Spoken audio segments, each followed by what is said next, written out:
if you take it today, tomorrow could be a little different. So it's we'll focus on the factors for assets, right? We've normalized how we identify facilities assets based on the fact that we've imported many different systems from Archibus overseas to local PW uh, PW tools files on the state side, PWDs, versions of Maximo we all had, separate public work centers. Long story short, everything's in one place now. And to normalize the data to be able to communicate with what our sustainment management system outside of Maximo, right? Condition-based maintenance management includes the communication with the sustainment management system, and that system will send back service requests for those assets based on their condition and their program year to eradicate the problem. All right. So we then normalized it using the Uniformat 2. All right. So I'm going to jump to that Uniformat 2. And that Uniformat 2, this is started with facilities assets. It is an ASTM standard. When we look at our Uniformat and master system and subsystem, it starts with this level 2. This is our master system. Level 3 in the Uniformat is our system. And finally, the subsystem is what they call the level 4 in the Uniformat. You notice here it's suggested, right? There's no formal level 4. The level 4 we incorporated was to enable the communication with what we call now a builder, right? There was, I think, a previous system called Vertex, so we don't want to go too far back in time, but basically now our subsystem is not these values or not these values, right? Is our own development to communicate with builder. All right. Hey, Carmine, are you Yeah. supposed to be sharing screen? Are you sharing? Oh, I never do that, do I? On time. Oh, No, thanks. okay. Take 2. These. You gotta start from the top. No, No, I'm not. I can't go. Look. So what? In the Uniformat 2, yeah, I'm gonna have to go back. All right. So it starts with level 2. I gotta find it now, right here. This is our master system. This is our system. Our subsystem is what they call level 4, suggested, right? This is not even a formal value. So the subsystem values we use were put in place to communicate with that sustainment management system, right? So I'm just kind of touching base on these topics from this spreadsheet. Now, facilities jumped all in on this format. When utilities assets came on board, there wasn't really the Uniformat 2 doesn't really deal with utilities assets. I don't think they ever found it. So the utilities team at Pack and Lant basically developed the 3-tiered hierarchy for their identification of assets. All right. So needless to say, I'm going to look at this is the PDT job aid. All right. And this job aid can be found on any time you get invited to a class. Just to review this, you can hit this link here, and it's going to eventually open up the PDT page. And here are the guides for this specific class. All right. And this assets aid is what I refer to here in the job aid. There's also the Maximo user guide, which you can download one time. And we're going to look at that when we discuss field definitions, because they have the most up-to-date definitions of the fields on, I guess, 4 or 5 applications that they've listed in the user guide. So we're going to bounce back to this list when we go through the fields. All right, back to that little spreadsheet start. All right. So assets, our equipment, we got to give them a location, right? And for buildings, facilities assets, the location typically is a building or structure. For utilities, that location can be a circuit, it can be a section of distribution, can be a building, a power plant, substation, etc. Right? Critical. Replacement costs. Critical value.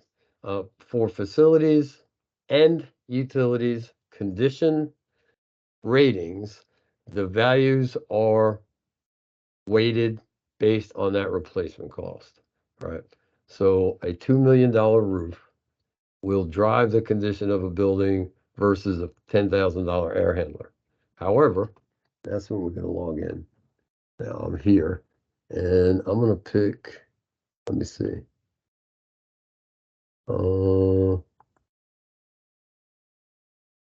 Range, here's a hanger. Okay, let's go to the hanger. I'm randomly picking this building. I am in acceptance, right? Here's the facility ID, which ties us back to NFEDS.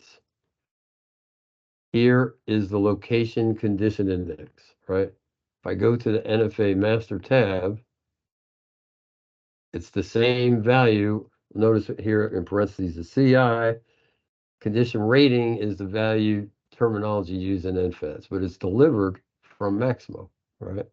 So Maximo's feeding the condition rating to NFEDS. NFEDS then is updated with the condition rating, and also the building sections have their individual weighted average condition index based on the assets assigned to that master system. So creating the asset inventory builds basically this entire structure for NFEDS, the condition rating based on sections, also the condition index or condition rating for the entire building, right? Based on, in this case, 146 assets that have the inventory categories listed here, CIMU and both. Now, that terminology was developed for our facility condition assessment program, ICAP, or condition-based maintenance management, condition-based maintenance. Who knows, next month it might have a different acronym, but it's the same thing. We register assets. We give those assets a meter. That meter collects the condition of the asset. That condition is then weighted by the replacement cost and averaged in with all other assets, facilities assets assigned to 1474, right? That have the inventory category of CIMU and both. Now, for those of us that are not familiar with the inventory categories, they are, I won't say peculiar to, but they are definitely required for facilities condition-based maintenance management. And here are the definitions of those inventory categories. All right. So you can enjoy that for a little while. You can read that. So as we go through this and manage the asset inventory, these are critical. So the only two categories that are evaluated for condition are the component inventory management unit, affectionately called the CMU, or both, right? This real property installed equipment, to me, are pieces of equipment that can be replaced in a building. That's what I say. That's me. But if you read here, and if I bring this down, we can look at the diagram a little better. These are real property installed equipment registered. They are tied to this CIMU record in Maximo to collect condition. Preventive maintenance, repairs are all assigned to this RIPI level. All right. Now, this both unit means that, hey, I have one cooling tower. I need to get its condition, but I also need to do maintenance and repair. So basically, I'm going to call it both. All right. Structural components, stairwells, windows, they can all be registered in Maximo as a CIMU record to build the entire facility, right? The building. So what we're going to do is look at the building we've pick here, we're going to look at the inventory, and just for guidance, right? We just want to see if it's registered properly, right? Whether it's correct or not, I don't have that kind of skill. I'm not familiar with the building. We're just going to look and see how the inventory is registered. All right, so now I'm going to leave the locations application. I'm going to go to assets. So I can come here, I can come down in the assets family, and you notice here I got all these applications, but for today's class, we're going to look up here. You see locations. If you log in, and if you are a utilities or facilities product line, engineering tech or technician, you may just see 1 or 2 or 3 of these. All right. Now, again, I'm just going to go to this main one. All right. Now, if I pull the location here, make sure I had the right number. All right. There's 381 assets. All right. Now, let's do this. I can come over here and let's just see if they're all facilities. All right. Was it 305 before? Anybody know? Let me check. Now, see, there's a lot. So there are what, like 70 some odd assets that aren't facilities assets that are in this building, which is fine with me. Now, I'm going to clear the screen. I'm going to run this report called NAFEC ICAP reports.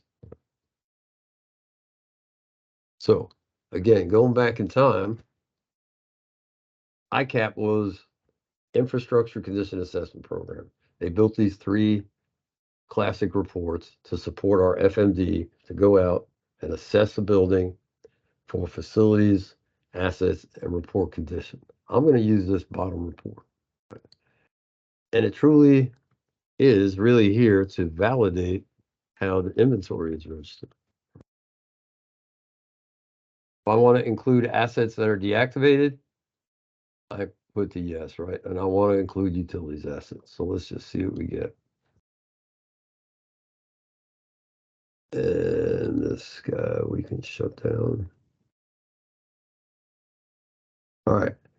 It pulls up the entire inventory for the building. It sorts it by our unit format, right? And I guess within the last year, they changed how they populate the master system. So let me show you something. I'm going to just pull this one asset up.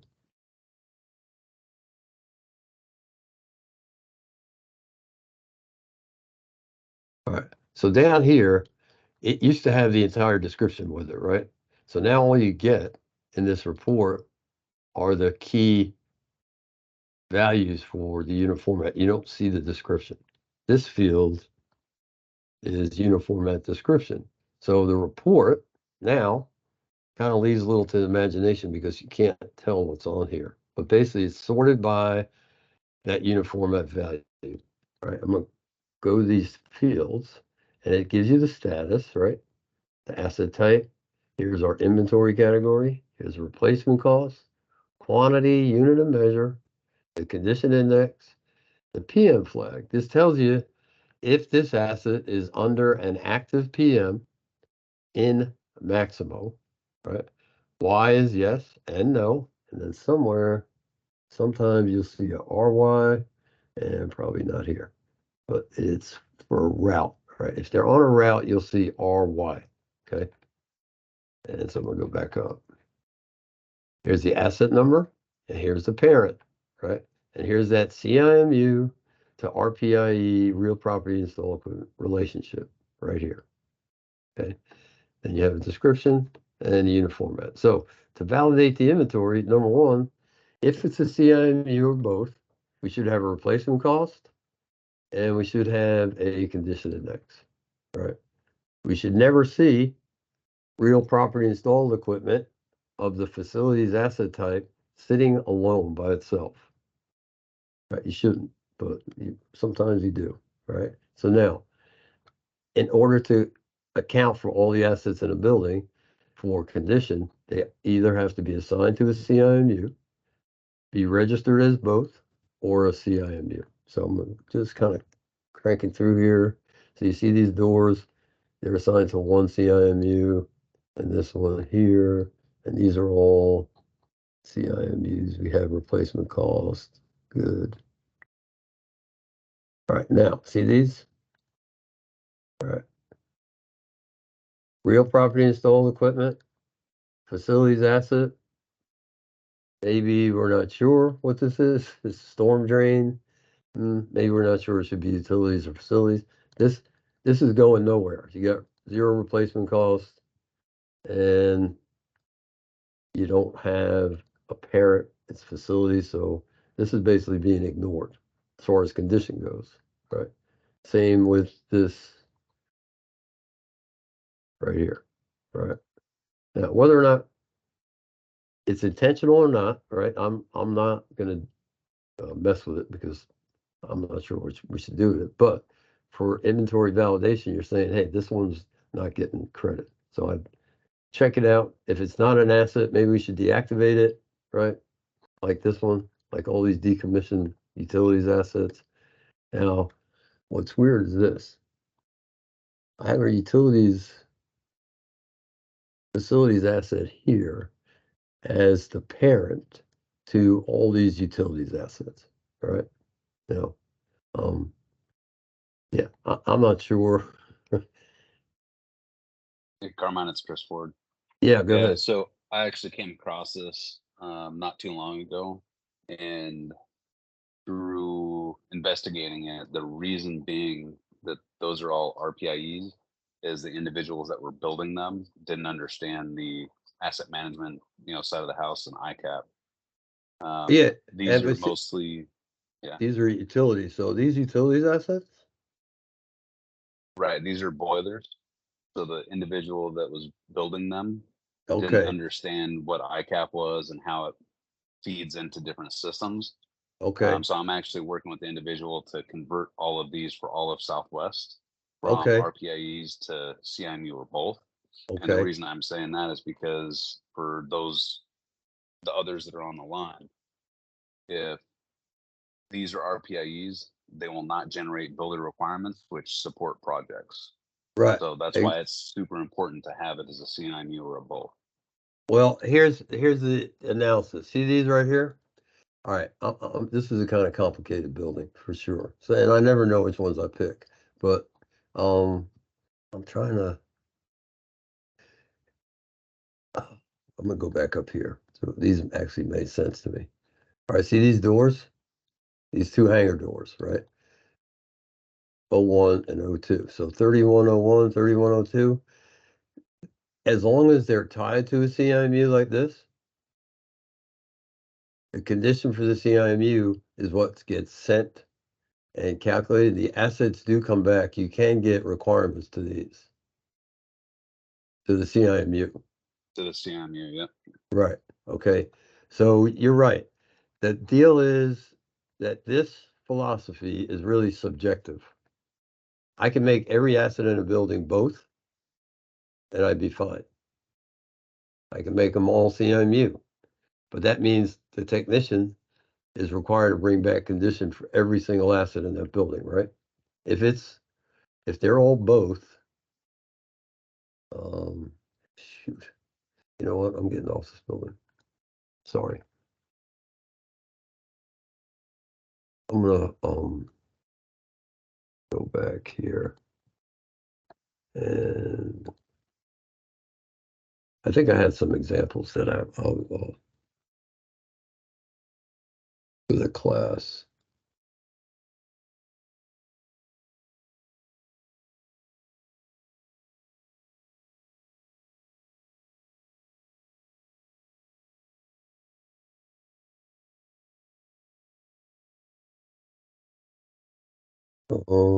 Anything your way? That's Maine. Man, I don't see anything for. Let me just pull up this example.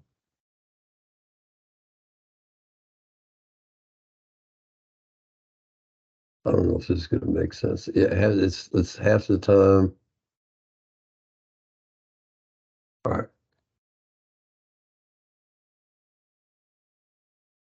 So you see all these fan call units, right? They're all RPIE. They're all assigned to this CIMU. So when I'm doing preventive maintenance, I'm working on these. See, they're all on a route. When I do condition, I just report it to one record. I don't report it to these 11. If they were all both, I have to post 11 meter readings, right? In this case, I just do one. When the condition ratings get sent to builder, all the assets do get sent tied to the CIMU. But this is the only condition they care about, just like you said. If I want to worry about each fan call unit, I make them both.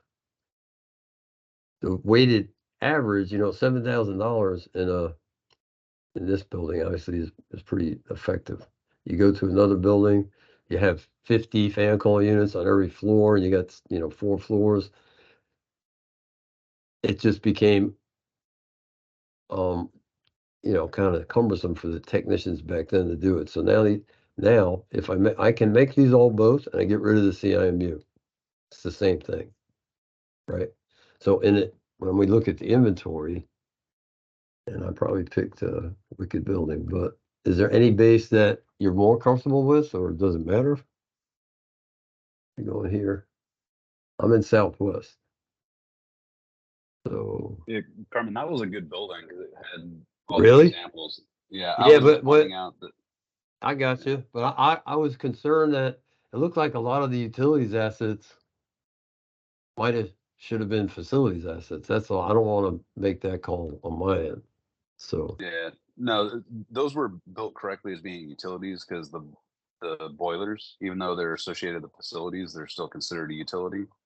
well, But the way that they were building, let me make sure. Let's discuss that. If that boiler is just feeding that building, it's not a utilities asset. right? Okay, We've all got right. So there are the boilers that are in that building that distribute to other buildings. yes, Okay, that was a freaking hangar, wasn't it? it was. Yeah, we have what's called like boiler in a box that feeds multiple. Okay, buildings. okay, all right. See, I like that. We used to have a whole steam plant at Coronado as well. But yeah, so I noticed that when someone was asking me for some requirements for all the boilers in a certain building, and that's how I came across that. And the person that was creating those created every boiler within AFAC Southwest as an RPIE, so it wasn't being captured within the inventory correctly. But So if it's a utilities boiler, it can be RPIE. It doesn't matter. Mhm. All right, so I'm glad this is open discussion, right? Utilities does not care about inventory category. All right, so I'm gonna flip to this page. All right. Where is it? Inventory category. See this? They don't Mhm. care. Utilities doesn't even look at the inventory category when it's calculating anything. Period. All right. And that's the distinction. So when we go through this assets class and I'm trying to juggle between facilities, product line, and utilities, there is some differences and I just list them here, and we'll go through them. But the inventory category was solely developed for facilities, condition-based management, not utilities. So Right. if it is a utilities asset, we could just ignore the inventory category. If you want to be consistent, utilities actually prefers RPIE, to tell you the truth, but it doesn't matter. It should just disappear off the screen. But because we're not switching, we don't have a utilities asset screen, you know what I mean? Mhm. It's basically shared. And so we're trying to, let's look at this one. And I'm going to do the same thing. It's a weird number, but how many they got? Okay, maybe this one.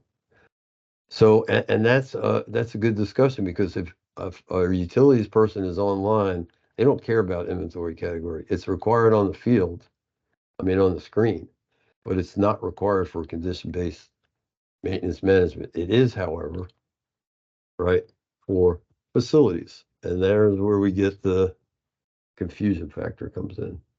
Yeah.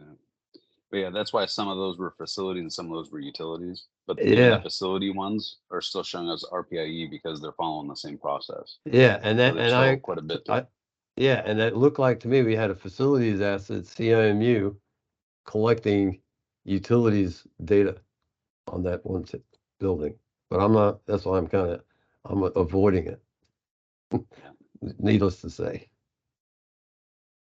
And so the facilities ICAP strategy was really subjective. So you can see here, and where am I? I'm in Southwest. You see everything's both? See all these fan call units? All these are both. I could have made a CIMU, tied all of them to it, and record condition one time. But no problem. We're getting condition for every single one of these. All right. That burden falls on a technician. All right. So here, now, see this air handler? It's operating. It has no replacement cost. It basically gets 0 credit. So if we're going to take care of this, I'm just going to go to this asset.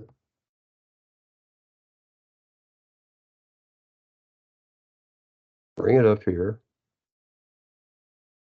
And it is here we get to discover. All right. So there's no replacement cost. All right. For facilities assets, we can normalize the replacement cost. I use the word normalize all the time, but basically we can get a standard calculation for the replacement cost by using this assembly. This assembly is basically the next level of characteristics for this asset. So it's going to give us here the CFM, all right? So, and it says it has a VAV box. So, I'm just going to go for the big one here. I'm going to just go for this one. I picked that value. We have Carmine? one. Yes. This is Shelley. Hi. Hey. I was just gonna point out on this fan coil, or sorry, air handler, the installation date. So that's probably wrong. It could have been right. The It first could have one. been. We're Well, I still think working. when they did the inventory, is what they did is they look at the date the building was built, and that's the only thing they had to go by. So that's what they used, and figured that the asset would go through the life cycle 3 or 4 times or 10 times based on it. But you're right. This one's probably not right, but it And it doesn't really matter, to be honest with you. I'm going to just come out and say it. The installation date has nothing to do with the condition or the ratings, right? So, but you're right. Let's well, make it this. should, because there's this service life field that shows up. But it doesn't. We or don't use dates that. remaining or something. All right. So, And then the other thing is that one thing I found a lot of times in the long description, I'm at Northwest, by the way. A lot of times, they'll tell us like that didn't give you any information, but a lot of times in ours, I found that they do actually give more information, so you can kind of gather what the CFM is or make an educated guess. okay. So, and see the you'll see when we get to utilities, they use the specification in detail, which is really the proper way. You could assign capacity, material, right, amperage in here. The facilities never bought into that. So you're right. I can look here, I can look here, I can look over here. They're everywhere. This is the last level they gave. Let me see if I go here. Let me see something. No, you could have that classification too. So this case is really what they did is just to say, hey, you know what? We're going to be able to get the cost.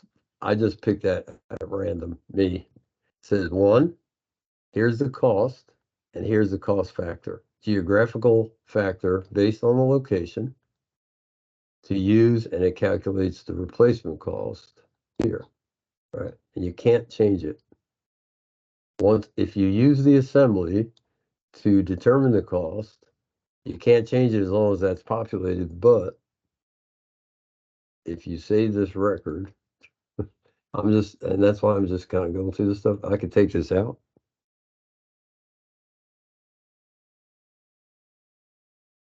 Right. It doesn't change that, but now you can edit it. I mean, it's just a way to kind of get an idea how much it costs, because everybody was using different methods. That replacement cost should include labor, material, any disposal costs, anything, turnkey. That should be the value to replace the asset, not to buy it, but to replace it. All right. So yeah, you're right. There is no standard. If you go here, you could find the capacity, and you notice this one. Look, this is like shows you all the work that was done. All right. You could just go here, and this is how I kind of cover the class. I'm going to go to the history of this.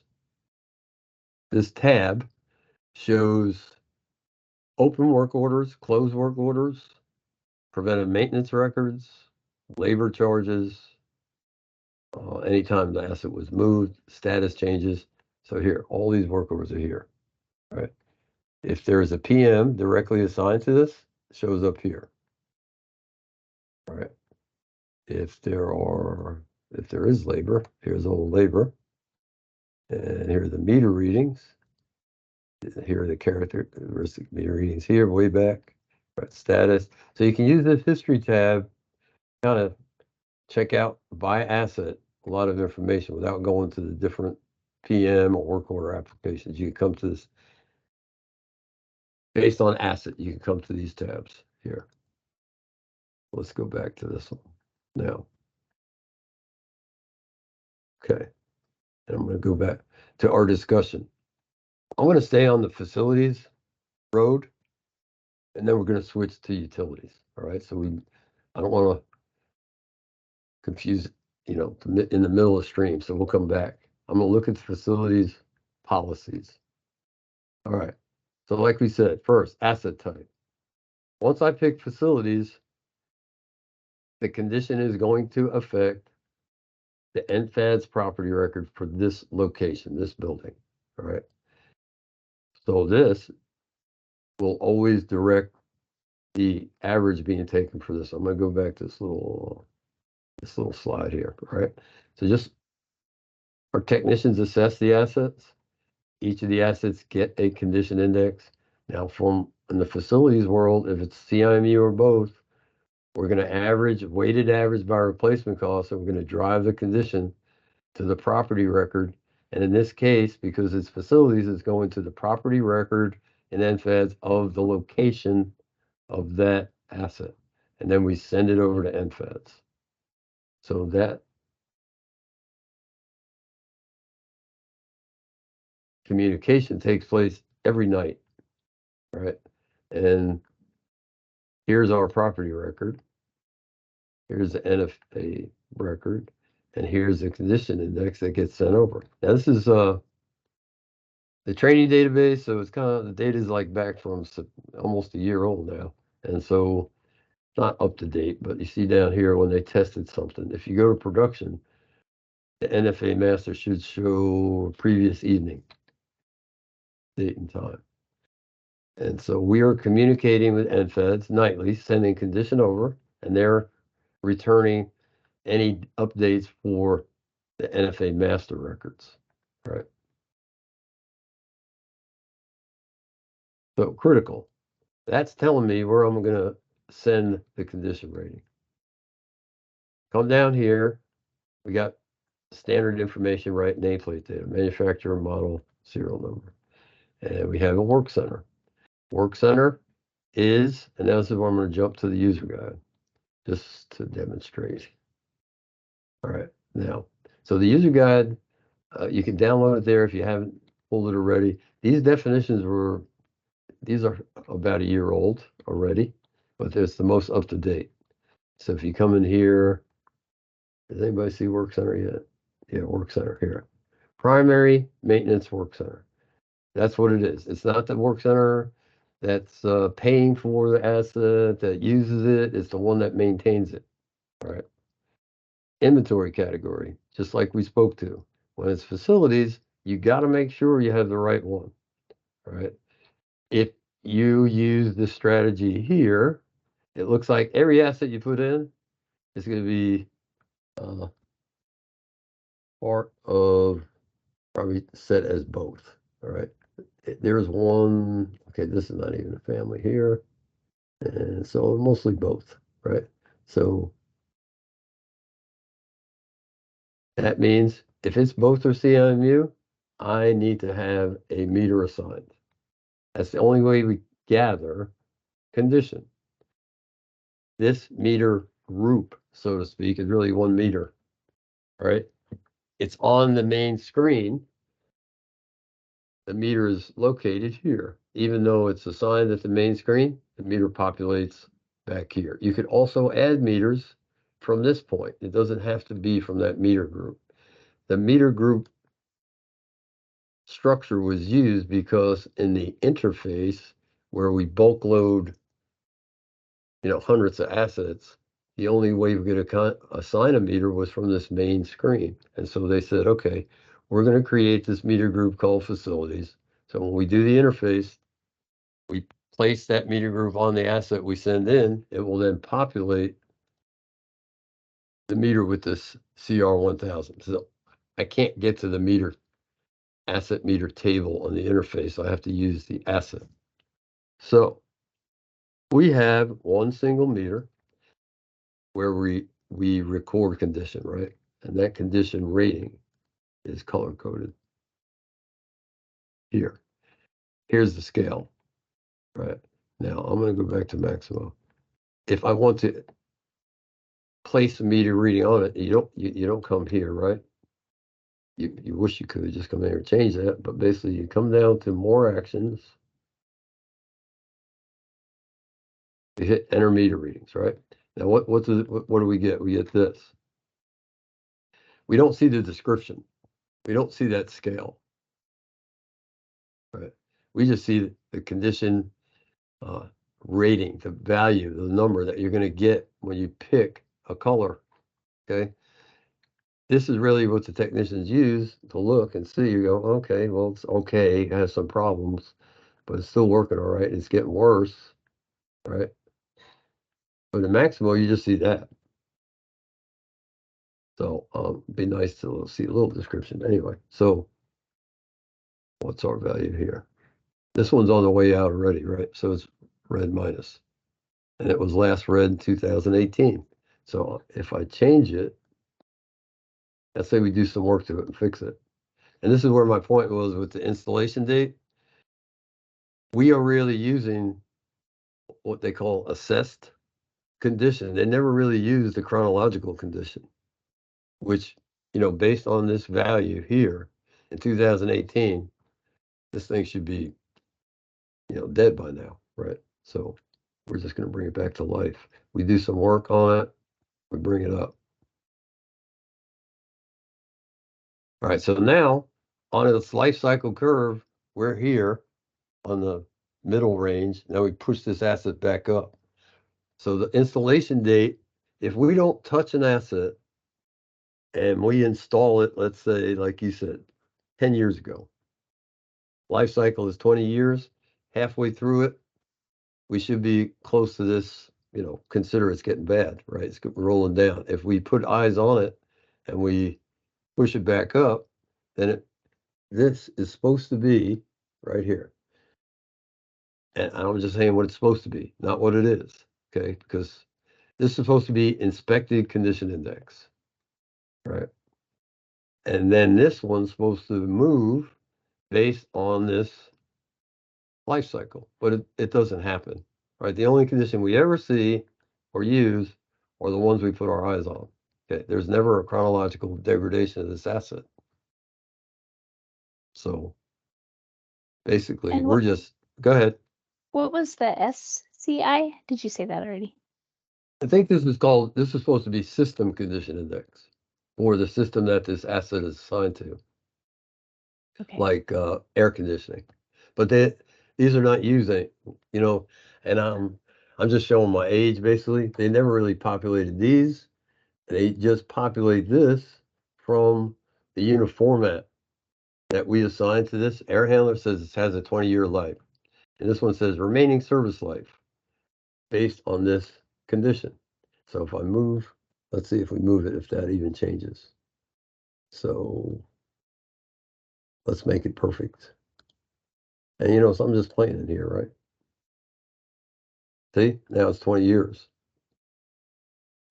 So it's based on, I think the only condition, honestly, I'm just speaking, you know, intentions were there, but we never deployed anything except right now, the only thing we get is our eyes on condition, and we send that over to builder, and then builder says, all right, I'm going to give you a service request, you know, 10 years from now or this year based on the condition, period. It never comes back and says, all right, it's been 2 years since you told me that condition, now it's degraded two more years, so I'm going to change the condition index. It never changes. It's only based on what we put in. All right. So intentions were there. And so just like, let me go back to these fields too. I think down here, there are a couple of them like this. See these two? We don't use these either. All right. Estimated end, it's like, and that's, you know, I guess the point of taking this class is really just, we had a lot of good intentions, but stuff just remains here that we really don't, it just complicates the issue, I think, for me. So you can ignore these. You just focus on the eyes-on assessment. That's really the key, that meter reading, right? And that's how we continue to publish the metrics that we should stay on top of, the 5-year cycle for facilities, assets that are non-dynamic, and every year for our dynamic assets, try to keep that eyes-on assessment going. All right, okay, so let's see. So now here, once we select the asset type, it does limit the values. These are supposedly facilities values, all right? They used to be 19, now there's 21 of them. I have no idea what that is. Restricted use, okay. All right, now, what can take place is this. Once you do this and you go, oh, you know, I made a mistake. This is really a utilities asset. I could come up here, change it, and it won't change these. It won't make you change these. And that's how you get the disconnect. All of a sudden, I have a utilities asset with facilities unit format, and the flag comes up. All right. So just be careful as you walk through your asset. If this is facilities, that location should be in the org system. Okay, so let's talk that. Well, we know this is an administration building, right? So it's going to be in there. But when you come down here, this org system is the primary facility system for locations. So typically, you know, if it's a building, it's going to be in there. It's correct. When we see the utilities asset, I'll show you the flip side of that. All right. The unit format should be facilities style. All right. Facilities unit format, when you get to the subsystem, it tells you what type of asset it is. This is an air handler central station, right? This description says air handler fan coil unit. I don't know what that means, so I'm not going to touch it. So there it is, right? Again, we can get the replacement costs using the assembly for facilities, assets only, right? So we got quantity.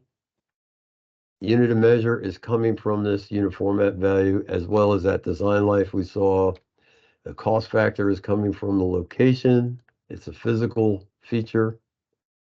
And here's our meter group. You notice you can't edit it. Once you place it in here and put that meter on here, it's done. If I were to delete this meter, and you probably can't because it has so many readings, then you could change that meter group. But it's there. Again, it facilitated the use of the interface. All right.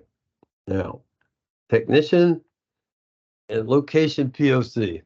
I'm going to use the user guide. I want to stay away from this. Technician.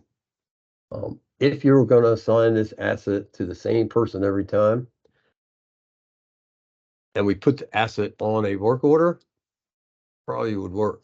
If I put it on a PM, it doesn't populate the lead field. So the only way this would be useful if I take the asset and place it on a work order. All right. Now, this location POC, the discussion was, hey, this is a person that knows about the equipment. It may be engineering tech, maybe some type of engineer, whatever. Well, ever since this conversation, the users and custodians function was added to the assets back when we pushed this last version out. So you can add people here, give them a description, you get their name, phone number, and email. It's more effective than this. All right. Now I'm going to go to the user guide, I think, and I'm going to find that. All right. Says both of them say not used. Now, because if you search the database, I think that's what the headquarters determined. Like, hey, there's not that many used, so we're going to put not used. All right. If it's not used, I beg the question, like, can we just take it off the screen? I mean, why is it here if we don't use it? But let's just deal with it. There's no table reference here, so you can just type in anything, right? But down here, it's going to tie you to a person ID, get a name, phone number, etc. All right. Technician, you can still, this goes directly to the labor table, I think. Right. So you can put technician there. They say it's not used because we're not really good about placing assets directly on service calls. Now, putting them on PM records is one thing, but so those two fields basically can be, you don't have to utilize these. All right. Now, back up here. Just like Shelley said, this is probably the wrong date, right? But it's kind of a moot point, really. But if I change the asset, like put a new asset in tomorrow, I'd like to make sure we put the right date in there, right? Now, this is kind of weird. I've never seen this before. I've never seen TBD. Is TBD actually in there? Wow, that's weird. Okay. All right. Now, customer reference code is kind of I'm going to say it's a PWD kind of rule. It's not even a FEC rule. It's not it's not a corporate rule. It's here. It's a list of tenants, and continually every single tenant across the Navy now, not just in effect. All right. So you got all these tenants here, the ones that are actually utilizing this asset, right? That gets affected by this. So you can put it here and put whatever you like. All right. This will populate the PM record and eventually populate the work order. However, this is really, right, this is who's paying for it. All right. Now this GL account, when I place this asset on a work order, it would bring the GL account over. Also, if I put it on a PM or a route stop, it's going to bring the GL account over. So if we can utilize the same one throughout the life of this asset, then go for it. If I'm building a route that has 20 assets on it, then I'm going to have to delete. I can delete the GL accounts and not get them validated. If they're different, I'm putting it on the PM anyway. So this is optional as well as this, especially this too.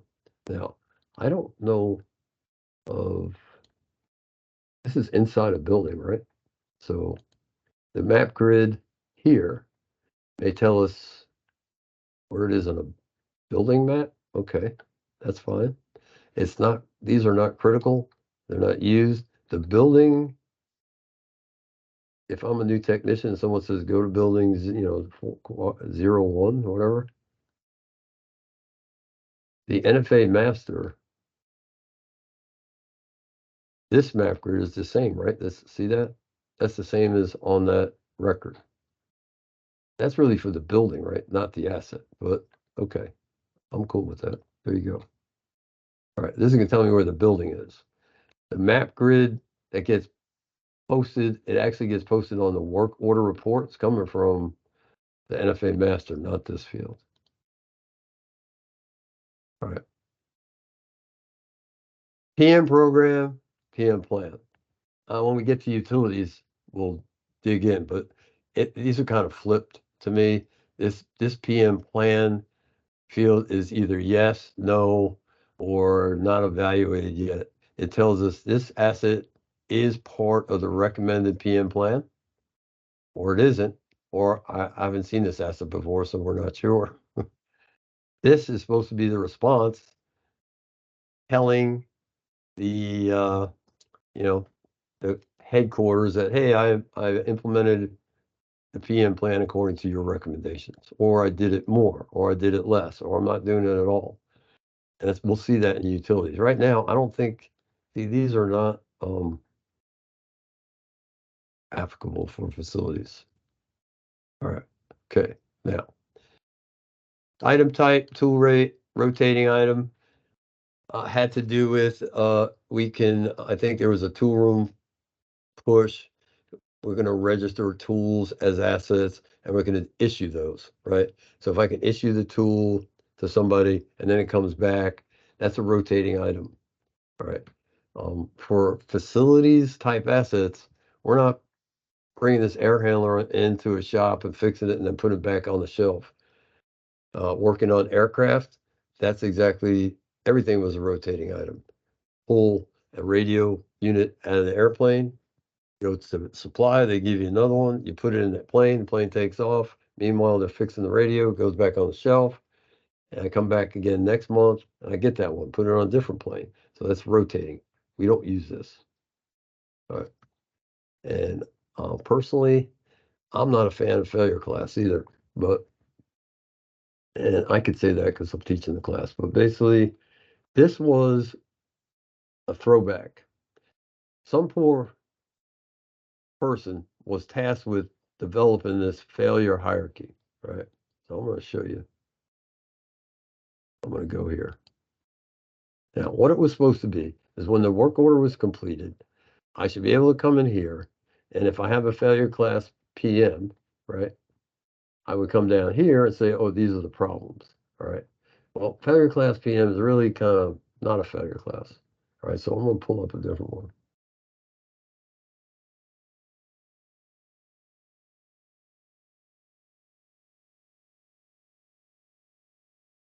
All right, so that was an air handler, right? So if I put the failure class HVAC, the tech, if they're doing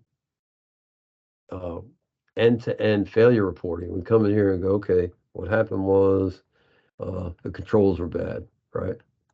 Watch. Now I go to controls. I'm supposed to have a cause here. And then I'm supposed to have a remedy. Just for every single one of these problems, I'm supposed to be able to drill down all the way to what I did to fix it. And it's supposed to be a formal list, right? So that person just stopped. I guess it was one of those, I hate to, you get appointed, you're going to go through the NAVFAC Corporation and get trained in different areas, and they throw you in, okay, go to headquarters, and they say, okay, here's your project. You're going to build a failure reporting, and you sit there and do that, and then after a month you leave. So the person left, and we never really utilize this, all right? And so that's why I'm just not a fan of the failure class, because it's really no different than this. All right, that's what's affected when this asset fails, the HVAC system. I came down here. If I was really pursuing failure reporting, then I'd say, okay, we need to put the right one on here, and it needs to go on the work order. Then when you get to the work order, the technician should be able to drill down, select, and be done. And then he or she gave us, what they did to fix the problem. But we don't really use this. All right, that's me. Okay, so vendor nameplate data, kind of an extension of what's up here. I don't know why the nameplate, what would be on the nameplate that's not up here is, I think some people say, oh, there's a, frequency cycle, what type, okay, you can put that there. Vendor, where we purchased it, right? And so here's another catch 22. I can't find a PO for this asset because I didn't put the asset number in Maximo till I got the air handler. All right. So this PO is searching purchase orders by the asset number. All right. I really didn't put this in here till I got it. All right. So it's never going to get a PO number here, and you can't populate it. It's actually looking to populate it using the asset number. All right. So again, no dice here. You probably maybe see something here. Warranty expiration date. The warranty functionality, I think, is operational. If you put a date in here. All right. And I have to create a service type work order to this asset today. It should tell me, hey, you have a warranty. All right. Well, what do I do with that? How do I know who to contact? That has always been the problem. There was supposed to be a way to link to service contracts to see who we have to contact. Well, in this case, who would I contact? I'd contact this person. Work center. Say, hey, you guys, who performs the warranty? Where do we buy that? So again, it's a nice feature, but there's really no way to tie it to who I need to contact to get the warranty. It'll tell me you have a warranty, and then I'll say, okay, I'm not going to send anybody out there. We'll find out who to contact. Carmine, Yep. we just got approved by the MUG to add attachments finally, and the CCB voted and agreed to allow it. So I think next steps is to NITC to start developing that. Do you think adding some of that warranty information as attachments could be? Yeah, definitely. Because my problem process? is as long as and see, for me, it's like as long as it's what am I trying to say? Won't be. I guess if it goes through the MUG and that's the decision, that's where we're going to put warranty information, then fine. But if the warranty message comes up, I just need to know where to go to find it. So maybe you could have them also change the message, you know what I mean? To say, check, see attachments or something. I just don't, if I have a date here and I'm creating a work order, I just get this message that says warranties exist. You're like, oh, warranty expires August 21st, 2024. If you tell me to see attachments, then I could go get it. It was supposed to be tied to that service contract thing, but I'm with you. Put it on there, and then even if you just do it for Southwest, tell everybody that's where you go find it. At least for now, you can find it. Right now, we just go work on it because there's no way to find the warranty. So Okay. But yes, I think that would be. And I was looking, I thought you can do that already. You could attach a hyperlink to a URL. So you could map it to like a SharePoint site if you want. Yeah, like up here, right? Yeah, but that's as far as it go. But Okay. we want to be able to like attach photos of nameplate, Documents, right? all that. Yeah. Okay. That was kind of our thought process. Yeah, that would be fun. Okay. Again, and that's why I'm kind of identifying.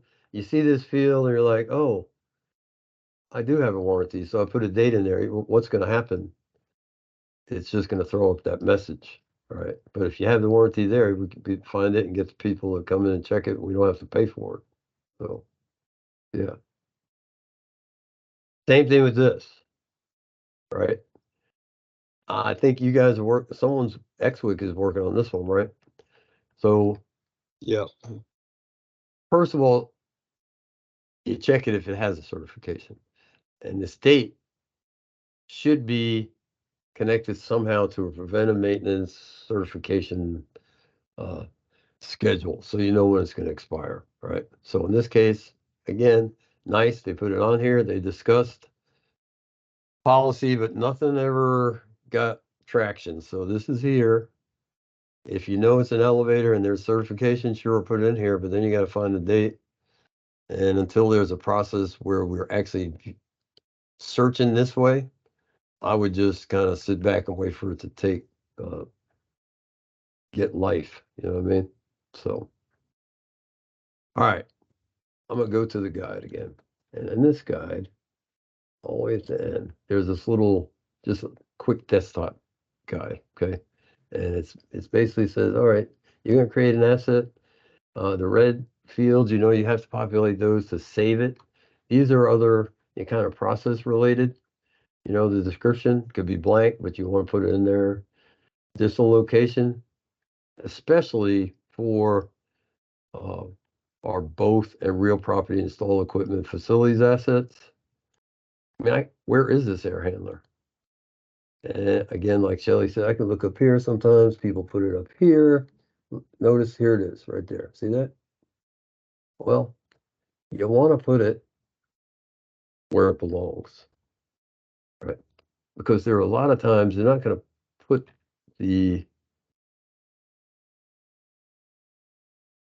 long description, and they're going to, this is where you want, this is the additional location. So I know I can find this thing, all right?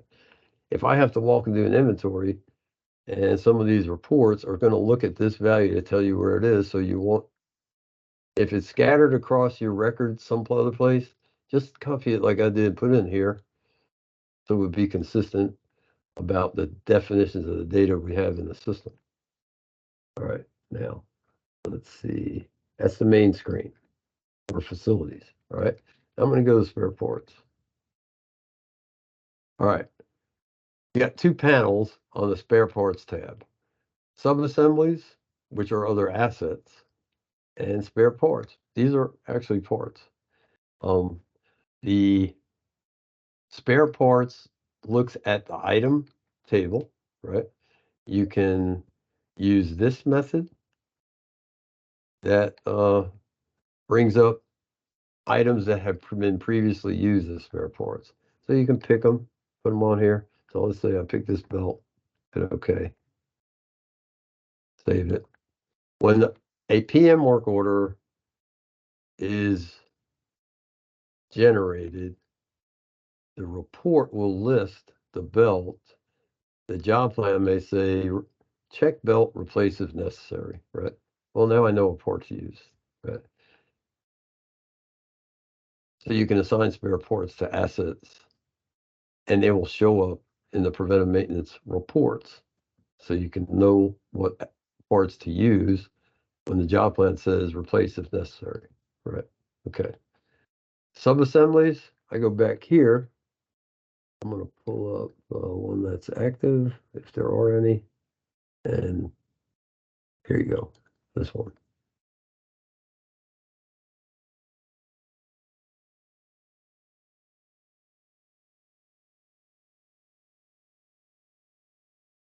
All right. So this is supposedly, this is a CIMU, right?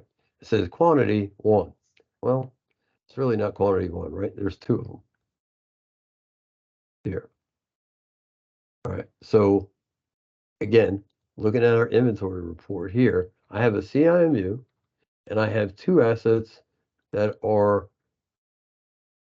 inventory category both assigned to it. Well, what are we doing here? We're basically double counting because I got the CIMU and I have 2 other assets that really are represented by that CIMU, right? So we got 2 choices here.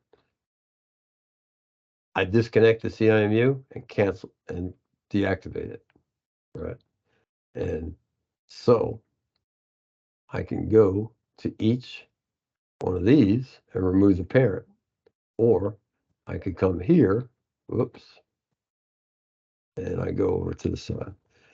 Deleting this row doesn't delete the asset, it deletes the relationship to the CIMU, okay?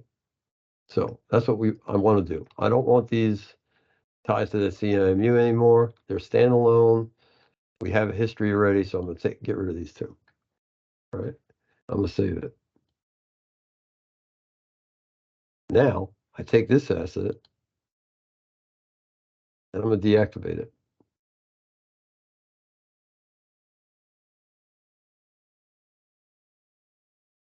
All right, now what I did to this here is basically now this one is gone and we still have those two, all right? That's the parent-child relationship is the subassembly, right? Now, what I want to do while we're on this topic is this. Clear this. And I'm going to go to our report, and just for demonstration purposes, all right? Wow, we got a lot of air handlers, all right? And so, and notice this too. I mean, all these are on a route, right? Except we're not doing anything to these. All right. Would beg you to ask the question, do these really exist? If they do, maybe we should be doing preventive maintenance, right? Okay, but that's a nice thing about this report. It kind of like, I got to check this out. Well, let's do this. Let's take all these and we're going to create a parent, and I am going to assign them all to that parent record, all right? And I'm going to change them to, because I can do it. I'm in acceptance, right? So here's what I'll do. I'll go here, and what's my building number? Channel Lake. Okay. Hey, Carmine. Yeah. Before you leave that, oh. Go ahead. I'm sorry. I'm back. Can you go back I'm to back. the report viewer? I'm sorry. I think I'm a little bit behind. What does the RY mean? Oh, I'm sorry. That's all right. This PM flag column is either N, no PM, active right, and okay. maximo. Y, if there's a Y, the asset is directly assigned to the PM. Okay. And so when we build PMs, right, if I do it directly to the asset, it'll be a Y. In this case, these assets are on a route and the PM is active. Okay, So got it. RY just means a route-based PM. Yes, it's Okay. active. All right. Okay, so you know on the other ones that they're totally missing. Yeah, so there's no PMs at all. And that's why I kind of like this report, because it kind of covers a bunch of different topics. So if you came down here, you got to ask yourself, well, we're not doing any PMs to these. And maybe there's a reason. Maybe it's under a contract. And that's the part, I don't know. I'm just going to utilize these, however many there are. I'm going to build a CIMU, and I'm going to assign those air handlers to it to show you how we can do it through the front end all at once. All right. So let's do that. I'm going to copy this one. I'm going to start with this one.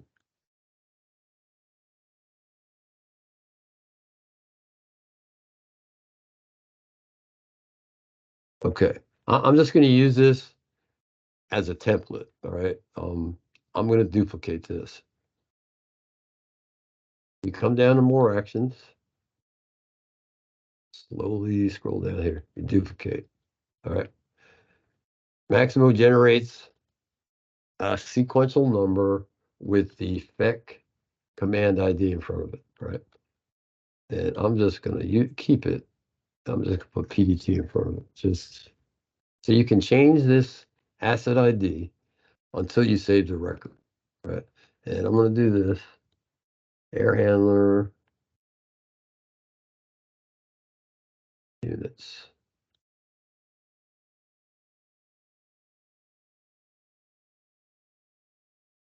Right there.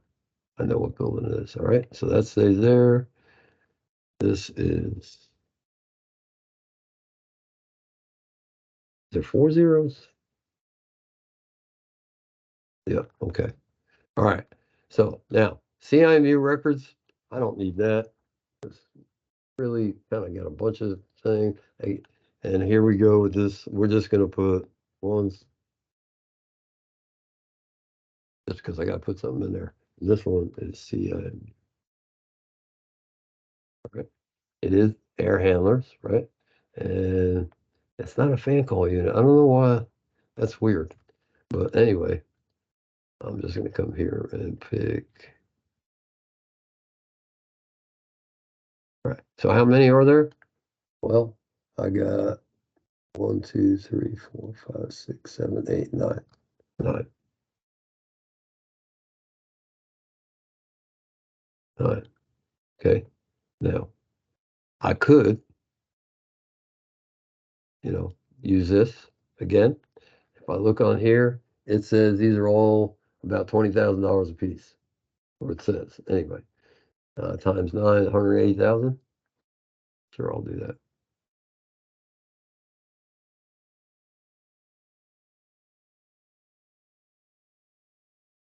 Okay. Now, okay. So by duplicating, I didn't save a whole lot of time, did I? I got senior format, so GL account. It's not affected, so I save it. Now notice one thing, when I duplicated that asset, right, that asset was operating. See that? If the asset was deactivated, there's it's kind of a subtle glitch in here, because if you duplicate a deactivated asset, the status is deactivated. So before you move on, you want to make sure it's operating. All right. So just check that out. All right. So now what do I have to do? I've got to get these and assign them to that parent, right? If I come here, I can only do one at a time. All right. The other method is what we use is this move or modify function. So I'm on the parent. I could assign children one by one. I can reverse the logic. I'm going to find all the children, and then I'm going to assign them to the parent all at once. So I'm going to copy this because I need this, because I can't remember anything. Do that. And I'm going to come to this query. So what I'm going to do here is I'm going to query the database.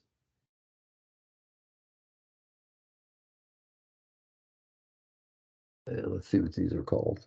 These are the subsystem, all right?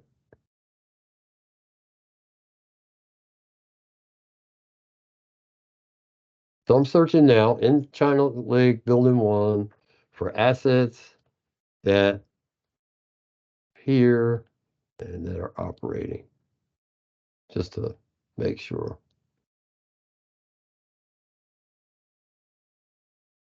So I got 25 of them. I'm going to sort these, and I'm going to go back to my list. So I started 21, right? And it looks like anything greater than 21, right? I should be able to do. So look, I just come down this list. I select records because I don't want these. I want starting at 21.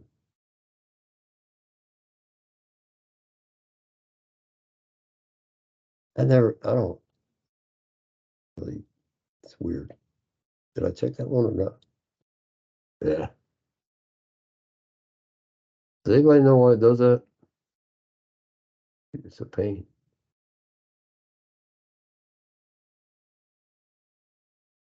All right, whatever. I got some of them. This guy doesn't want to play. So now I go to move or modify. The move or modify function takes the assets that I've selected from the query and pulls them over here. And it says, all right, you want to move these or modify them. The move or modify includes changing the location, changing the GL account. This is loop location, has to do with transportation. So, and here's our key. We want to move those assets to this parent, and that parent is the record right here. Okay. But up here, I can put it one at a time again, but this mass move feature lets me take the parent I place in this field and it pushes it to all the 9 records up here. All right. So now I hit OK.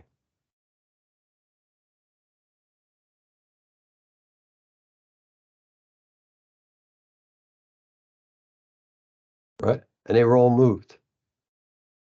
Okay. Now if I scroll over or just look at the parent, Oh, yeah, I'm going to redo it here. All right.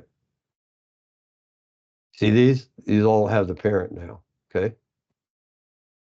So now I want still Chilac, building 1. I still want the air handler pieces, but now I want the ones that have a parent, right? And so here, I have a remaining step. I need to change the inventory category. Because the inventory category now, I've tied it to a parent. The CIMU is now representing these 9. I do the same thing. Select records. I am able to change a field on multiple assets up to 200 using this update assets feature. All right. So again, we moved them. I now want to modify them. And so I want to change the inventory category. Now, today, I'm in acceptance. There are 22 fields that you can select to change.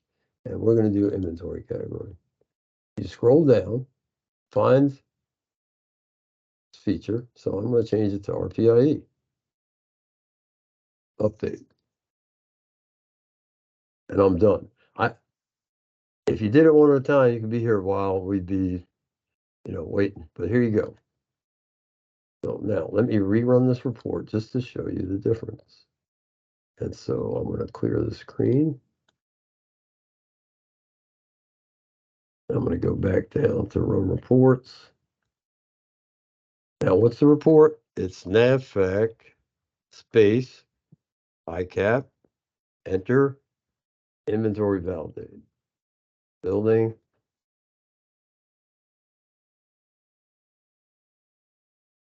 Now, I could say no to this. However, I mean, it's weird. The only status it doesn't include is DEA. So if it's decommissioned, it shows up. It doesn't consider any type of status that represents deactivated, right? So I'm just leave that like that. Hit submit.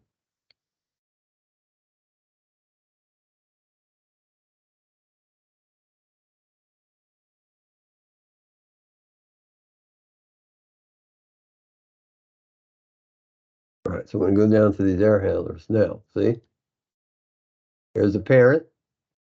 There's a CIMU, 9 records. These are RPIE, and these are all assigned to it. All right, just for demonstration. So I can move or modify assets to put the parent on it. Also, reverse. If I wanted to take them off, you can do the same thing. You just don't put a parent in there and hit OK, and it deletes it. The other method is to just delete from the spare parts. So if I do this, right, and I want to take them off, you just come here and delete them. Okay. So this is the way facilities product line decided to use the parent-child relationship. Is not a systemic relationship, right? It's basically, hey, I'm a bunch of air handlers or a bunch of fan coils. Everybody jump in here. I may not be connected in any way. The hierarchy was supposed to be like systematic. So at the top, you have the chiller, and then I got a couple of air handlers. The air handlers have VAV boxes, and they have thermostats, and you just keep building the system. That's the hierarchy. They utilize the facility to support the ICAP program. All right. All right. Quick review for facility stuff, right? Right. Assets condition, if it's a facilities asset, goes straight to the location, right? Sends it to NFADS nightly, weighted by the replacement cost. So the key fields for ICAP or condition-based management are the replacement cost, the location needs to be true NFADS location facility, inventory category, you have the right master system, system, and subsystem, and you have a replacement cost. All right. We're going to move to utilities. And Hey, go quick ahead. question. Yeah. So the replacement cost, did you go over that on what the value should be, the cost of the item or the total cost to replace it? It is, yeah, I said, the replacement cost must include purchase price, any labor, right?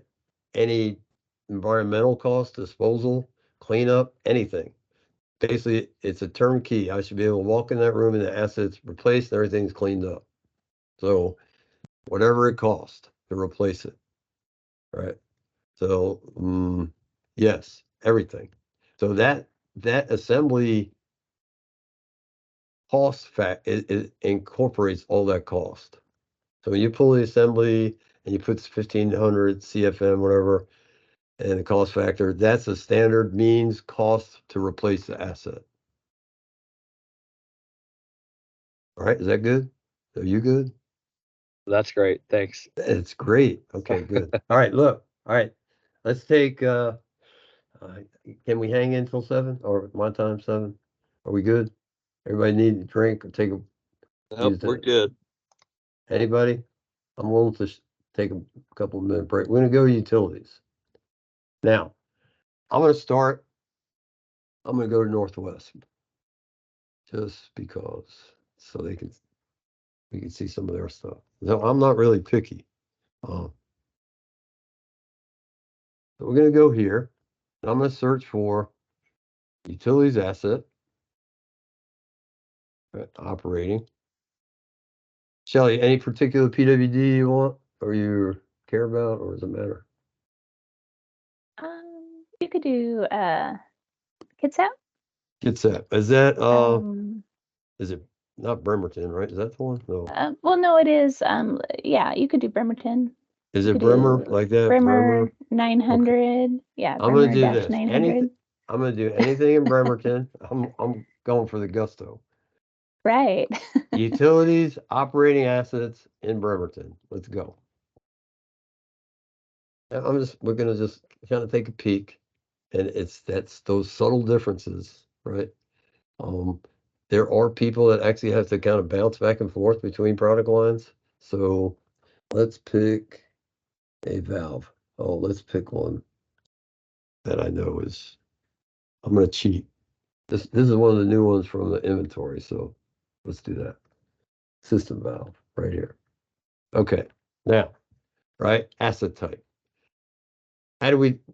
What is that defined as? Utilities asset type means that this asset is a direct component used to support delivery of a commodity. It's not the air conditioner that keeps our utilities technicians cool. It's not the restroom. It's not like, it is a asset that performs a function for utility delivery of a commodity. All right, so we got this building 1003. It's got a valve in it, right?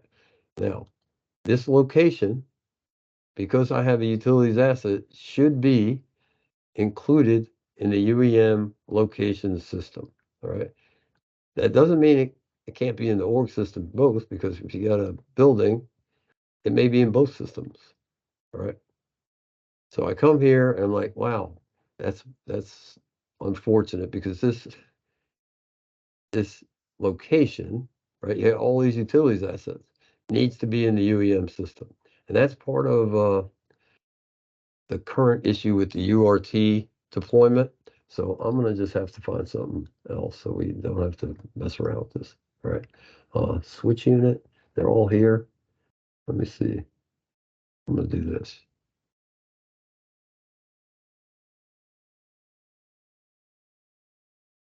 All right.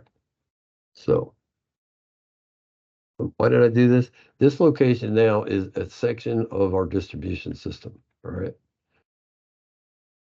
But anytime we register a utilities asset, it should be at a location that's in the UEM system, right? But it can be in both.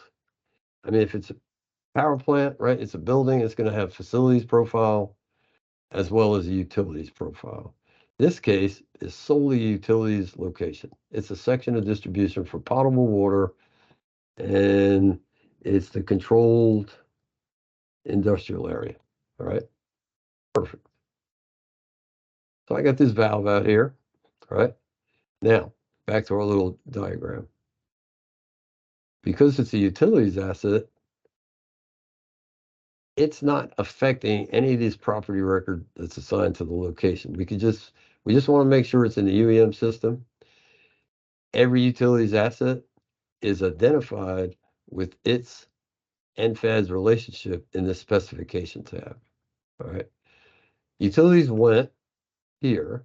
When you go to subsystem, it doesn't tell you that it's a valve, right? It stops here. It says potable water, distribution, functional area, functional group is a service area. Right? If you look in here, it's basically either going to be a pump station, a storage function, or in the service area. That's it. Its specification now tells us it's a gate valve, right? It tells us it's 6 inches, built to cast iron, manually valve closed direction to the top right. Eventually, now here, all the way over, is its NFADS relationship.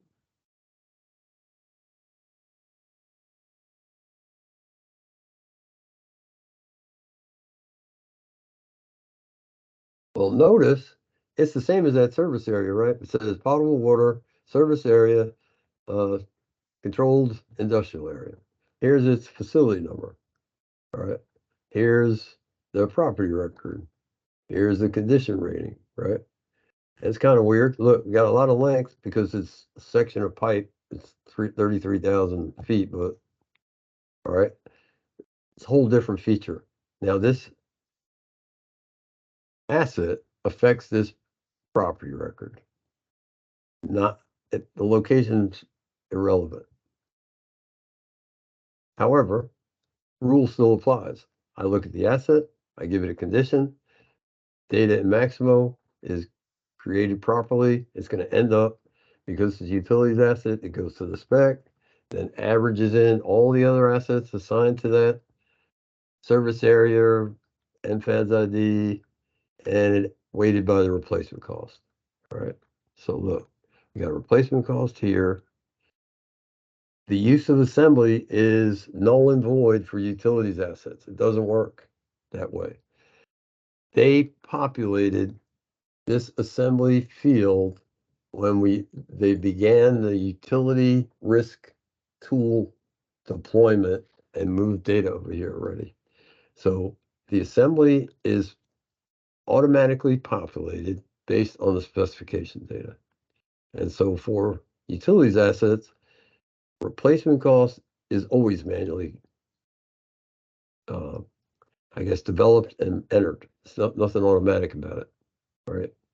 So we look, it's a system valve, and just like Bong mentioned, oh, how do I get it? Well, you got to figure out how much does it cost to replace it.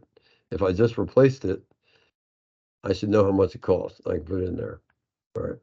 But it does include labor, material, and utilities has, detailed discussions about I can't replace one valve. I'm going to replace section of pipe and 6 valves. I'm like, okay, you still cost. There's a cost we need to put in here.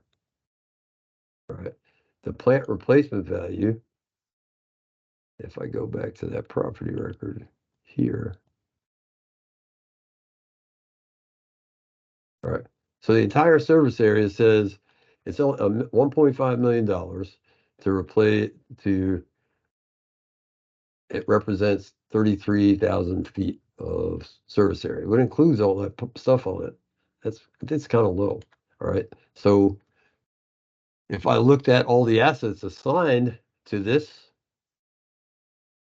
property record, right,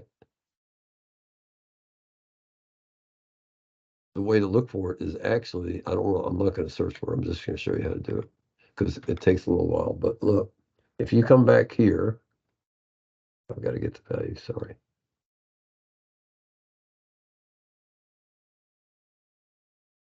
All right, because utilities product line use this specification in detail. So every time they went and did the inventory, they have to assign a classification on the specification tab, which brings in all these attributes.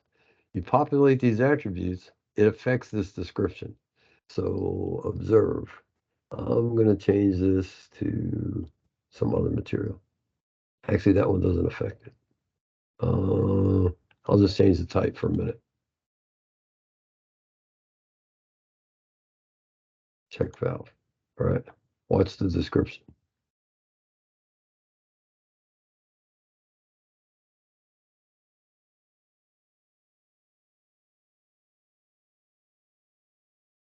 Eventually.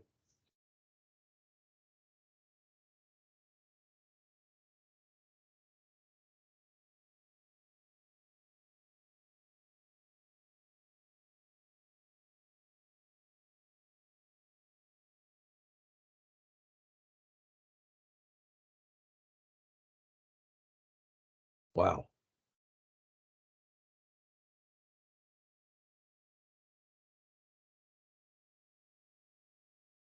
All right.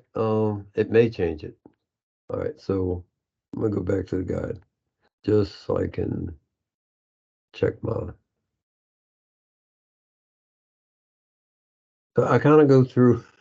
Okay, I gotta go through the tabs some more. Create one. Did that one. All right, we're about here. Right. Okay. See? Totally changed it. Right. There are attributes for each specification that are used to generate that description. When utilities set out to do their initial inventory, they use what was called this common name folder. It was a list. So the technician goes out, he or she looks at it, sees a valve, they go, oh, it's a gate valve. All right, I have to assign this classification. So if I go back to this asset here, they would come in here. Now, I don't want to change this because it will delete everything. But basically, they look this way, go to the UEM folder, and then select the classification for that type of asset. What utilities did was collected, all right, in the system valve family, right? There are all these. I can't isolate. So you can see gate valve, globe, pinch valve, plug valve, curb stop, incorporate all the values that are on that selection. So I'm going to go back and make, unfortunately, I'm putting it back to what it was. Maybe it'll be quicker this time. And maybe not. Oh, there you go. See, it's weird. All right.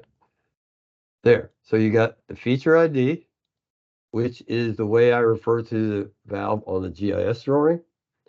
So that's not going to change. I look at the drawing, it says 55G3. All right. Okay. It's this asset number in Maximo. 6-inch valve. Okay. Gate valve. Boom. Done. Okay. It doesn't put the material or any of that, but they populate them. All right. So there is the subsystem doesn't tell me what it is. The specification does. You can't make it required system wise. So again, that's how I refer to the process driven training, because that's how you know that you have to populate it, right? It's part of the policy for the product line.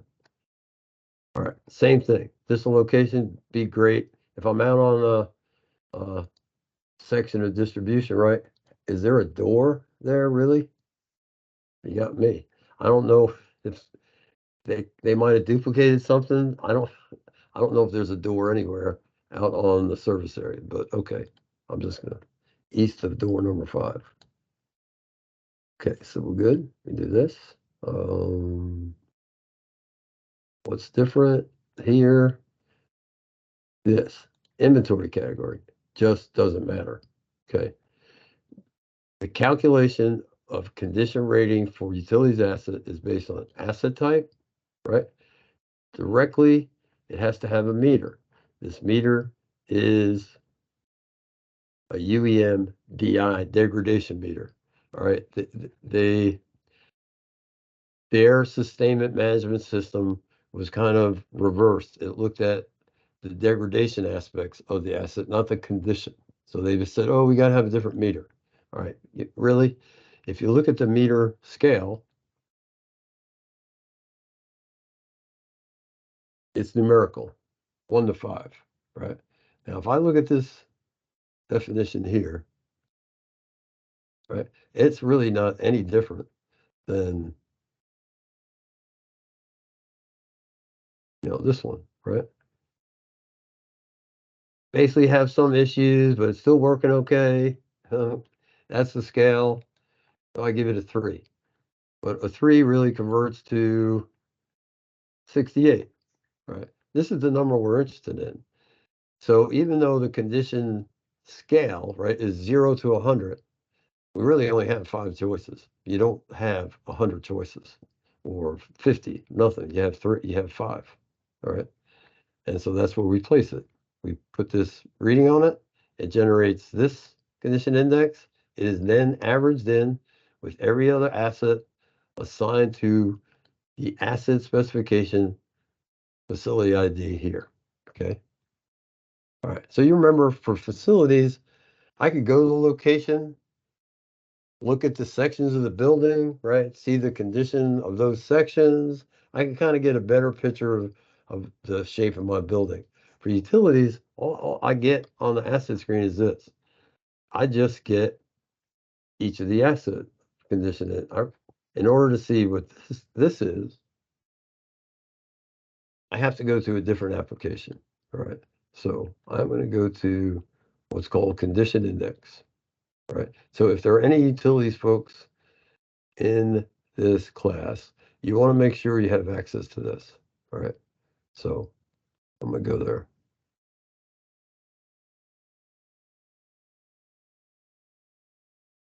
All right.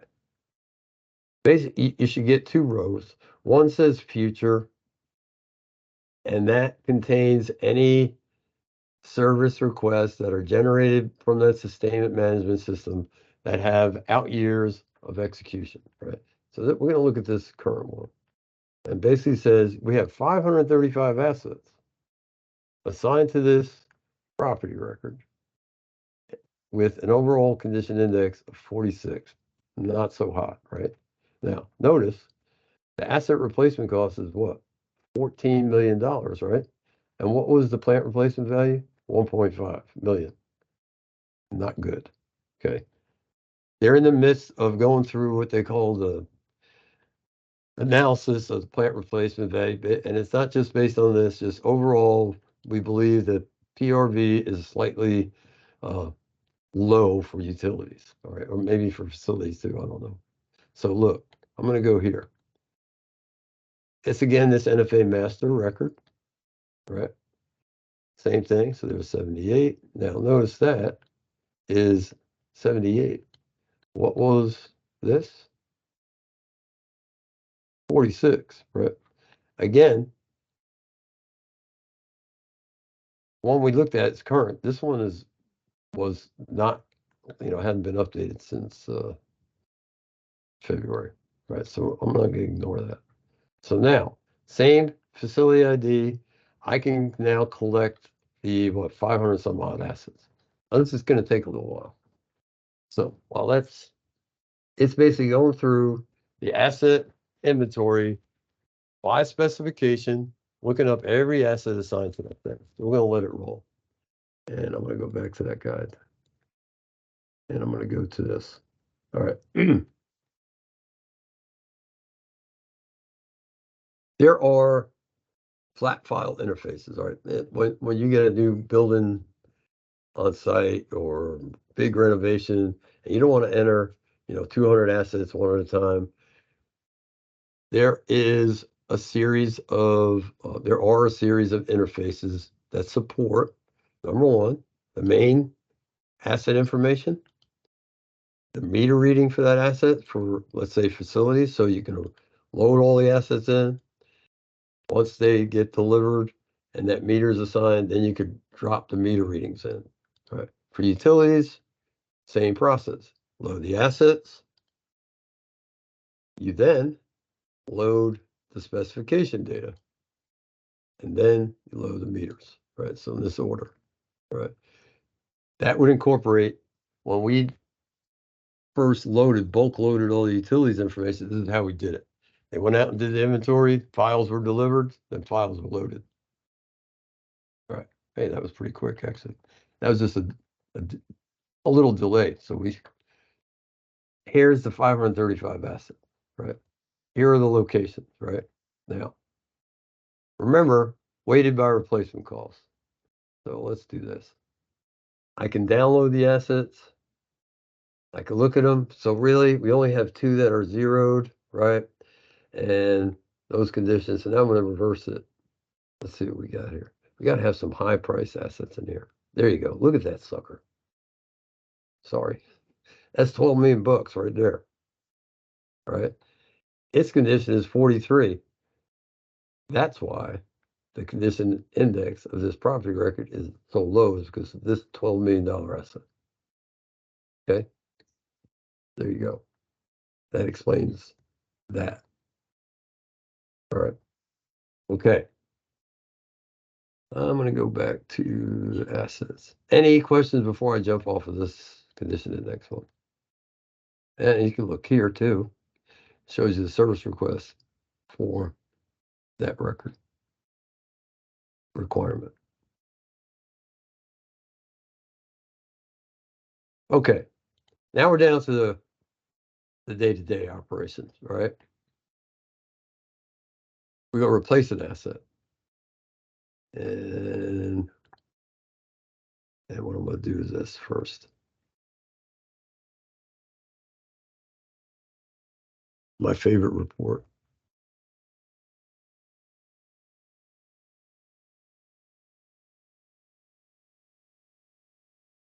Oh, great. Let me see. I'm going to see if I remember. Bremer dash public award. CIA. Oh, here goes. I think that was it, right? Is anybody still there? I'm just kidding. You're recording this, right? Okay. I'm here. That's Northwest. We don't go that way. Yeah, this is utility stuff. It's the same for you. I wanted to share, you got to share. I'm just going to pull up an asset and we're going to replace it. I want to find one that has a PM on it, though. And we'll let this roll. I was hoping it was the right. It should be. It would have came up quick. There you go. All right. All right. So see, Shelly, here's the RYs. We got an N. And we got a bunch of routes. Okay, great. All right, let's take one of these valves. This guy right here. We're going to replace it. And this is the training site, so nothing we can do can hurt anything.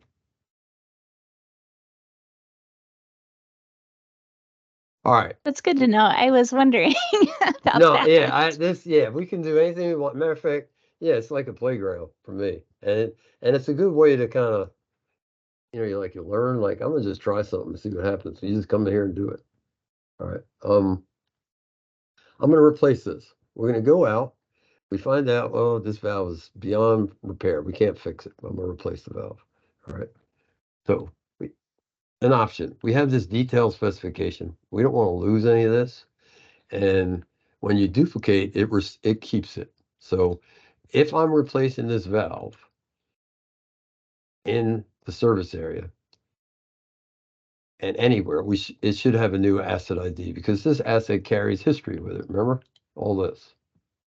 I shouldn't have done that for time's sake. But anyway, we want to basically refresh and start history over. We don't want any of this assigned to this new piece of equipment I'm putting in. So we duplicate it. So I come down here, and somewhere is duplicate. All right. Now I'm going to keep this. I'm copying this because I don't want to type it again. When you duplicate, here's our new asset ID. It removes the location. I don't know, what that was, part of the, the user group refresh. Okay, so do this. And now, yeah, I'm gonna just leave that like the other one. I'm gonna put PDT in front of it. That's all. All right, so it has the valve data, it has this. Now again, see freshwater valve, T-bar center north. This definitely give you some latitude, longitude. I should be able to find it out there. All right. Now installation date. Well, say it was yesterday. Yeah. And Carl, one nice thing we finally just got added to the Anywhere app was that additional location information. Yeah. So Oh, great. See. that's gonna be in there now, so the tech Yeah. could find it see while it. they're out. Yep, That'd be nice for them. Years ago we kind of just like demonstration. We're going to do a ICAP inspection. That wasn't on there. You can't find it, hardly anything. You're walking through this big building looking for an air handler and some overhead somewhere. So yeah, this is critical. All right, so we got in this case, we could put the new manufacturer. I have, let's see. I can fake it, not fake it. It's the valve, right? So I come here and I think Darling, that's the one I like. Yeah, American Darling. Just do that. Put some model number, right?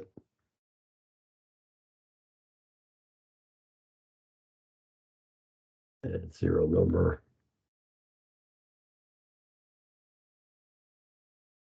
Okay, this stays the same, right?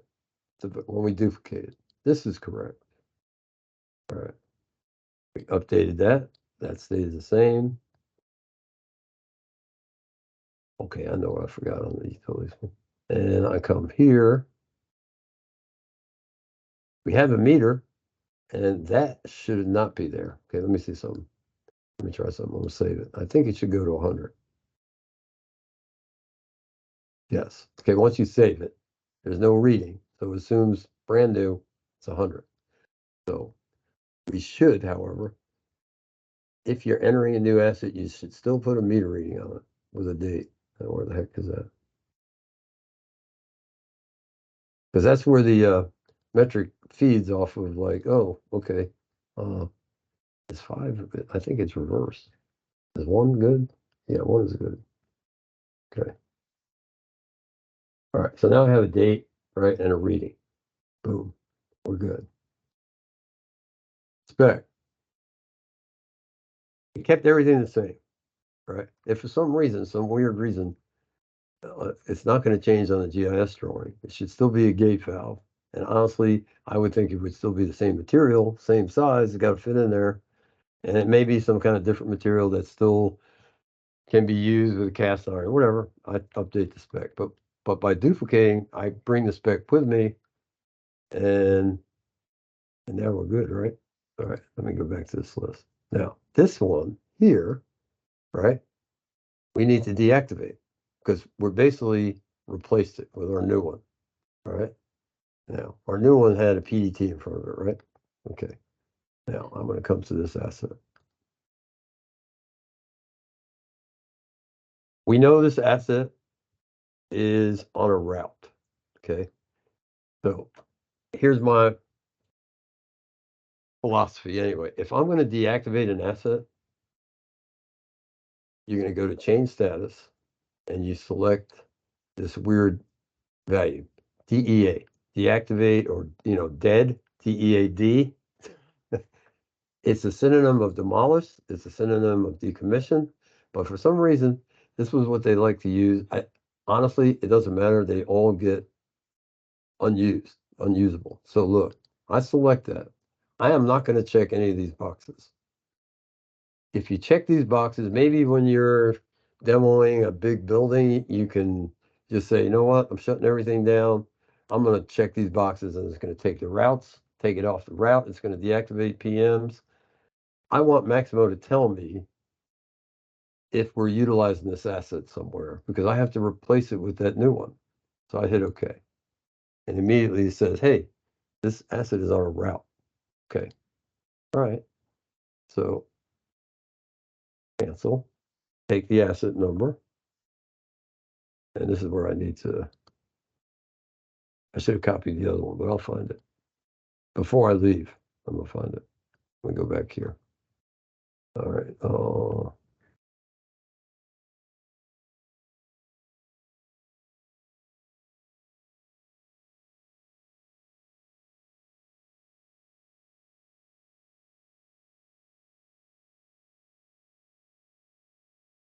I gotta find that new, I know it was PDTs, T something or other.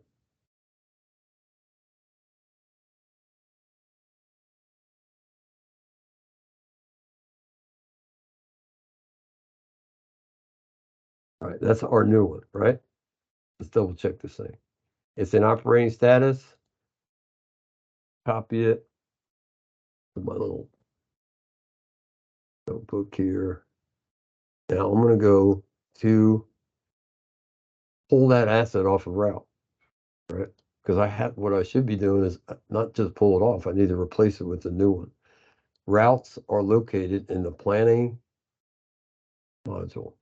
I come here and I am going to search the route by that asset number, our first one.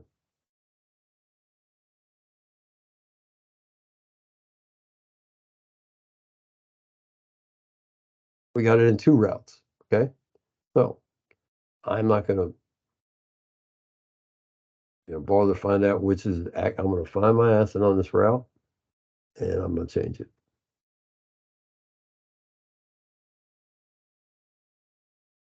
All right, so now I'm gonna put in.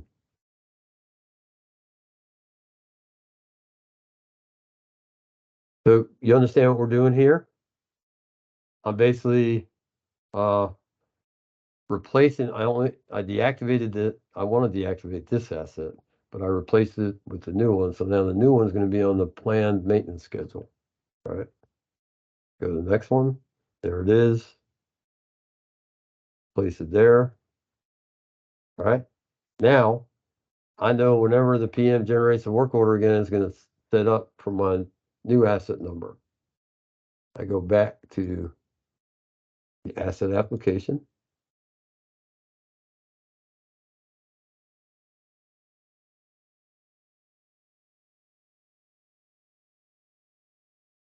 You find it. Now I try it again. All right.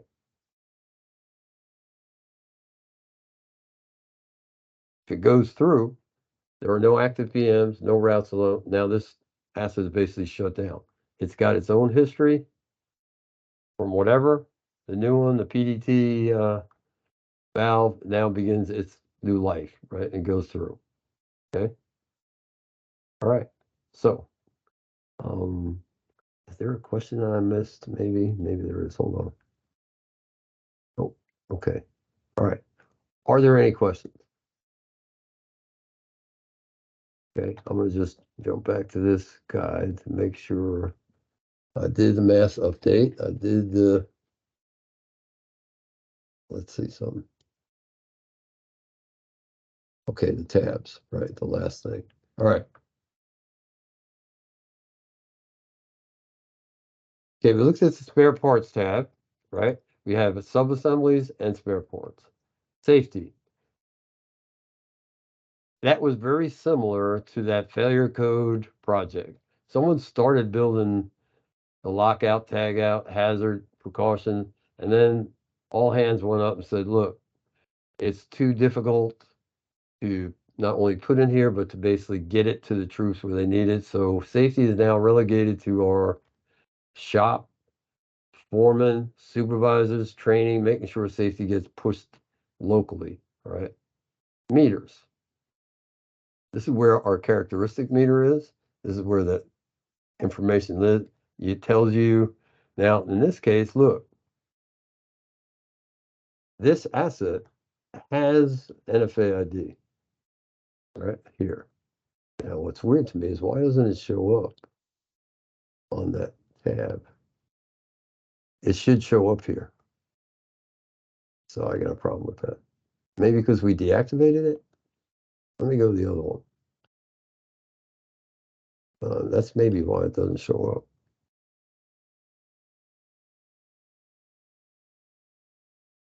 Yeah, I think that's what it is. You know what? This is how Shelly's like, what are you doing?